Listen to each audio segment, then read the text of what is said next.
خانہ کعبہ کے گرد 7 چکر کیوں لگاتے ہیں؟ جواب سن کر کافر بھی مسلمان ہو جائیں گے۔ بسم اللہ الرحمن الرحیم۔ سب تعریفیں اس اللہ کے لیے ہیں جو تمام جہانوں کا پروردگار ہے۔ درود سلام ہو محمد صلی اللہ علیہ وسلم پر جو انسانیت کے لیے رحمت بن کر آئے۔ جب کوئی مسلمان حج یا عمرہ کے لیے بیت اللہ میں داخل ہوتا ہے تو سب سے پہلا اور اہم عمل جو وہ کرتا ہے وہ ہے خانہ کعبہ کا طواف، یعنی اللہ کے گھر کے گرد 7 چکر لگانا۔ یہ عمل نہ صرف عبادت ہے بلکہ پورے دین کا نچوڑ بھی ہے۔ اب سوال یہ پیدا ہوتا ہے کہ آخر ہم 7 ہی چکر کیوں لگاتے ہیں اور یہ عمل ہمارے دین میں اتنی اہمیت کیوں رکھتا ہے؟ تو آئیے ہم اس راز کو کھولتے ہیں۔ علم، قرآن، حدیث اور سچائی کی روشنی میں سب سے پہلی بات یہ ہے کہ خانہ کعبہ خود اللہ تعالیٰ کے حکم سے تعمیر کیا گیا۔ حضرت ابراہیم علیہ السلام اور ان کے بیٹے حضرت اسماعیل علیہ السلام نے اس کی بنیاد اللہ کے حکم سے رکھی۔ قرآن میں سورہ بقرہ آیت 125 میں اللہ تعالیٰ فرماتے ہیں، اور جب ہم نے خانہ کعبہ کو لوگوں کے لیے عبادت گاہ اور امن کی جگہ مقرر کیا اور حکم دیا کہ مقام ابراہیم کو نماز کی جگہ بناؤ، اور ہم نے ابراہیم و اسماعیل کو حکم دیا کہ میرے گھر کو طواف کرنے والوں، اعتکاف کرنے والوں، رکوع اور سجدہ کرنے والوں کے لیے پاک رکھو۔ اس آیت سے یہ بات واضح ہو جاتی ہے کہ طواف یعنی چکر لگانا خود اللہ تعالیٰ کا حکم ہے۔ یہ عمل کسی انسان کی ایجاد نہیں بلکہ براہ راست آسمانی ہدایت ہے۔ طواف کرنا نہ صرف سنت ابراہیمی ہے بلکہ اس سے بھی پہلے کے انبیاء بھی اس عمل کو بجا لاتے رہے۔ اب سوال پیدا ہوتا ہے کہ صرف 1 چکر کیوں نہیں، 2 کیوں نہیں، 7 کیوں؟ تو اس کے پیچھے گہری روحانی اور سائنسی حکمتیں پوشیدہ ہیں۔ اسلام میں 7 کا عدد بہت اہمیت رکھتا ہے۔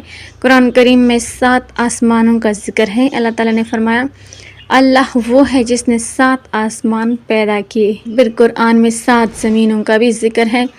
جنت کی بھی 7 درجے ہیں، جہنم کے بھی 7 دروازے ہیں، ہفتے کے دن بھی 7 ہیں۔ اسی طرح قرآن میں طواف کے 7 چکروں کی کوئی واضح عددی دلیل اگرچہ موجود نہیں، لیکن نبی کریم صلی اللہ علیہ وسلم کا مسلسل عمل یہی رہا کہ آپ نے ہمیشہ 7 چکر ہی لگائے، اور صحابہ کرام رضی اللہ عنہم نے بھی ہمیشہ یہی کیا۔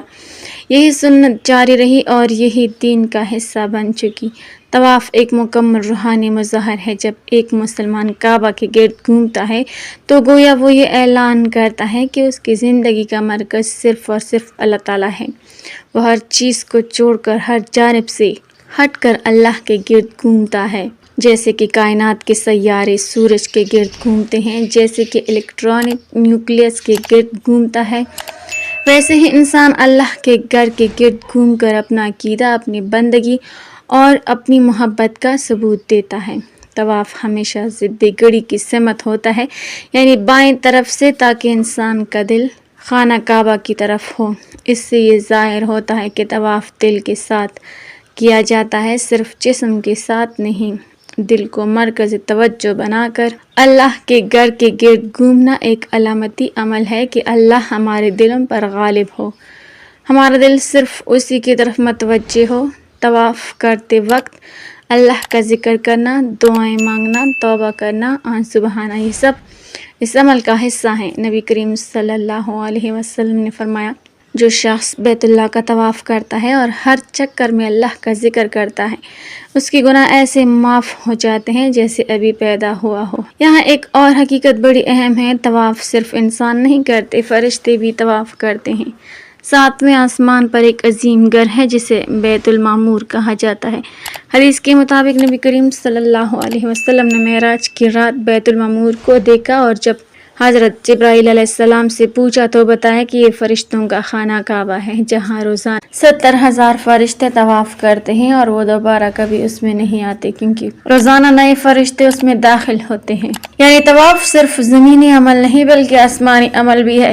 جب انسان طواف کرتا ہے تو وہ گویا فرشتوں کی طرز پر عبادت کرتا ہے۔ یہ عمل اس قدر عظیم ہے کہ اس سے انسان کی روحانیت، عاجزی، محبت، اطاعت اور توبہ سب کا مظاہرہ ہوتا ہے۔ اب اگر سائنسی زاویے سے دیکھیں تو خانہ کعبہ کرۂ ارض کے جغرافیائی مرکز کے قریب واقع ہے۔ ایک سائنسی تحقیق کے مطابق زمین کے میگنیٹک سینٹر اور گریویٹیشنل بیلنس کا مرکز مکہ مکرمہ کے قریب پایا جاتا ہے۔ یہ وہی علاقہ ہے جہاں انسانی دل کی دھڑکن بھی سب سے معتدل ہوتی ہے۔ یہی وجہ ہے کہ خانہ کعبہ کے گرد طواف کرتے ہوئے دل کی کیفیت عجیب ہو جاتی ہے، آنکھیں نم ہو جاتی ہیں اور روح کو قرار آتا ہے۔ طواف کرتے ہوئے جو 7 چکر لگائے جاتے ہیں وہ زندگی کے 7 مراحل کی نمائندگی کرتے ہیں۔ انسان پیدائش سے موت تک کئی مراحل سے گزرتا ہے۔ طواف کے 7 چکر اس بات کی علامت ہیں کہ انسان اللہ کی رضا کی تلاش میں ہر لمحہ کوشش کرتا رہے۔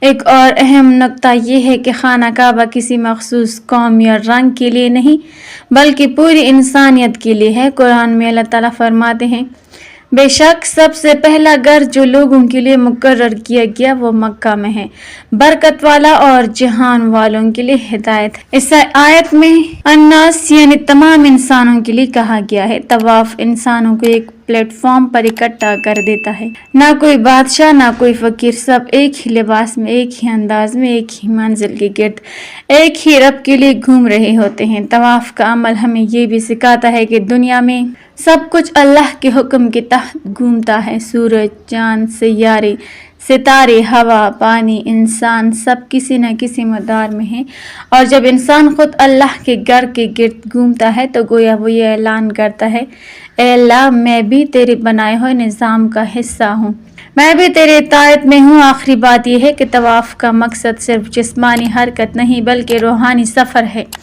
یہ دل کو جھکانے، آنکھوں کو نم کرنے، روح کو جگانے اور ایمان کو تازہ کرنے کا عمل ہے۔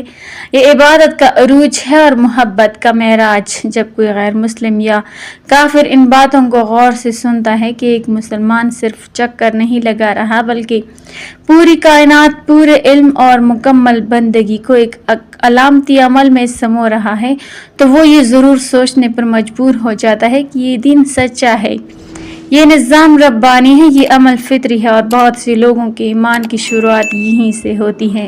کاش ہم سب کو اللہ تعالیٰ بار بار طواف کی توفیق عطا فرمائے اور خانہ کعبہ کی زیارت نصیب کرے، آمین۔ ناظرین، کمنٹ باکس میں اللہ تعالیٰ کے 99 ناموں میں سے ایک نام ضرور ٹائپ کریں۔